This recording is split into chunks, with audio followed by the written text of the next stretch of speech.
Hello everyone. Welcome back to my channel Subash பியர். எல்லாருமே எப்படி இருக்கீங்க? நீங்க எல்லாருமே ரொம்ப ஹெல்த்தியாவும், ஹாப்பியாவும் இருப்பீங்கன்னு நான் நம்புறேன். அண்ட் இந்த வீடியோல நம்ம வீட்ல ஆடி மாச கடைவெளியில வீட்டு சாமிக்கு எல்லா வருஷமும் ஒரு படையல் பண்ணுவோம். அந்த படையல் பூஜைய தான் கம்ப்ளீட்டா பார்க்க போறீங்க. இந்த வீடியோ கண்டிப்பா உங்களுக்கு இன்ட்ரெஸ்டிங்கா இருக்கும்னு நம்புறேன். ஸோ வீடியோ ஸ்கிப் பண்ணாம பாருங்க. அண்ட் வீடியோ போறதுக்கு முன்னாடி நம்ம சேனலுக்கு நீங்க இப்ப தான் ஃபர்ஸ்ட் டைம் வரீங்கன்னா, சேனல சப்ஸ்கிரைப் பண்ணிட்டு பக்கத்துல இருக்க பெல் ஐகானையும் கிளிக் பண்ணிக்கோங்க. அப்பதான் நான் போடுற வீடியோஸ் எல்லாமே உங்களுக்கு வந்து இம்மீடியட்டா நோட்டிஃபிகேஷன் வந்துரும். இப்போ வாங்க வீடியோக்குள்ள போலாம். அண்ட் இந்த வீட்டு சாமிக்கு படைக்கிறது அப்படின்னா என்னன்னா, நம்ம வீட்ல வாழ்ந்த பெண் தெய்வங்கள போற்றும் வகையில, சுமங்கலியா நம்மளோட மூதாதையர்கள் வந்து இறந்திருப்பாங்க இல்லையா? அவங்கள வந்து நம்ம ப்ரே பண்ணிக்கிறதுக்கான ஒரு டைம் தான் இந்த வீட்டு சாமிக்கு படையல் பண்றது. அந்த டைம்ல நம்மளோட பெண் தெய்வங்கள் வந்து அவங்களுக்கு புடிச்ச மாரி சில சாப்பாடுகள்லாம் வழி வழியா சொல்லியிருப்பாங்கல்ல, அதெல்லாம் வந்து கேட்டு தான் வந்து எங்க அம்மாவுக்கு வந்து எங்க பாட்டி சொல்லியிருப்பாங்க. அவங்களுக்கு முன்னாடி வந்து இறந்து போனவங்க வந்து விருப்பப்பட்டு இதெல்லாம் சாப்பிட்டாங்க அப்படின்னு சொல்லிட்டு, அந்த டைம்ல அவங்களுக்கு புடிச்சதெல்லாம் சமைச்சு வச்சு நம்ம வந்து ஒரு படையல் பண்ணுவோம்.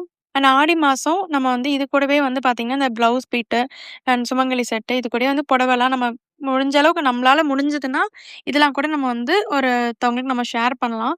ஸோ அதே மாரி அம்மா வந்து இந்த வருஷம் ஒரே ஒரு சாரி மட்டும் எடுத்து, நியர்பைல யாராவது ஒருத்தவங்களுக்கு நம்ம குடுக்கலாம் அப்படின்னு சொல்லிட்டு எடுத்து வச்சிருந்தாங்க. இது கூடயே ஒரு 5, 6 ப்ளவுஸ் பிட்ஸும் எடுத்துட்டு, அவங்களலாம் வீட்டுக்கு வர சொல்லி குடுக்கலாம் அப்படின்னு சொல்லி பிளான் பண்ணியிருந்தோம். ஸோ அதே மாரி வந்து எல்லா பலகாரமும் அம்மா வந்து சோலோவாவே செஞ்சுட்டாங்க. பலகாரத்த பொறுத்தவரைக்கும் அரிசி பணியாரம், ரவ பணியாரம் கூட வடை, சர்க்கரை பொங்கல், ஹல்வா இதெல்லாம் வச்சு படையல் பண்ணிட்டு, மாவிளக்கு எஸ்பெஷலி எல்லா ஆடி மாசம் வெள்ளிக்கிழமையில பூஜை பண்ணும்போது, அம்மா வந்து கம்பல்சரி வந்து மாவிளக்கு போட்டுருவாங்க. ஸோ மாவிளக்கு போட்டதுக்கப்புறம் அப்பா வந்து தேங்காய் உடைச்சு, தீப ஆராத்திலாம் காமிச்சு, நல்லா வந்து வீட்டு சாமிக்கு வந்து திருப்தியா வந்து சாமி கும்பிட்டோம். అమ్మా భవానీ లోకాల నేలే ఓంకార రూపమమ్మా తల్లి నీ మహిమల్ని చూపవమ్మా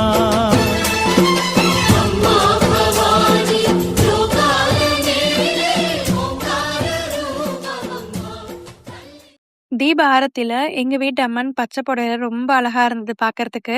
இந்த சாரி, அம்மன் அலங்காரம் எப்படி இருக்கு? இந்த அலங்காரம் உங்களுக்கு புடிச்சிருந்ததுன்னா, மறக்காம வீடியோக்கு ஒரு லைக் பண்ணிக்கோங்க. அண்ட் நீங்க யாரெல்லாம் இந்த மாரி வீட்டு சாமிக்கு வந்து ஆடி மாசம் படையல் பண்ணுவீங்க அப்படிங்கிறதையும் மறக்காம கமெண்ட் பண்ணுங்க. அப்படி படையல் பண்ணீங்க அப்படின்னா, என்ன மாரி பலகாரங்கள்லாம் செய்வீங்கங்கிறதையும் சொல்லுங்க. நாங்களும் படிச்சு பார்த்து தெரிஞ்சுக்கிறோம். அண்ட் பூஜை பண்ணிட்டு சாமிலாம் கும்பிட்டு முடிச்சதுக்கப்புறம், நம்ம வந்து சாமிக்கு வச்சு படைச்ச அந்த வளையல், ப்ளவுஸ் பிட்டு அண்ட் இது கூட இருக்க புடவைகள் எல்லாமே எடுத்து வச்சுட்டு, நியர்பைல இருக்க வீட்டுக்கெல்லாம் நம்ம பலகாரமும் ஷேர் பண்ணி, நானும் என் தங்கச்சியும் போயிட்டு ஒரு ஒரு வீட்லயா போயிட்டு நாங்க வந்து குடுத்துட்டு வந்துட்டோம். இந்த டைம் எங்களால ஒரு 5 வீட்டுக்கு தான் குடுக்க முடிஞ்சுச்சு. அடுத்த டைம் வந்து இன்னும் நெறைய வீட்டுக்கு வந்து இந்த மாரி வந்து ப்ளவுஸ் பிட்டு, சுமங்கலி செட்லாம் குடுக்கணும்னு பிளான் பண்ணியிருக்கோம்.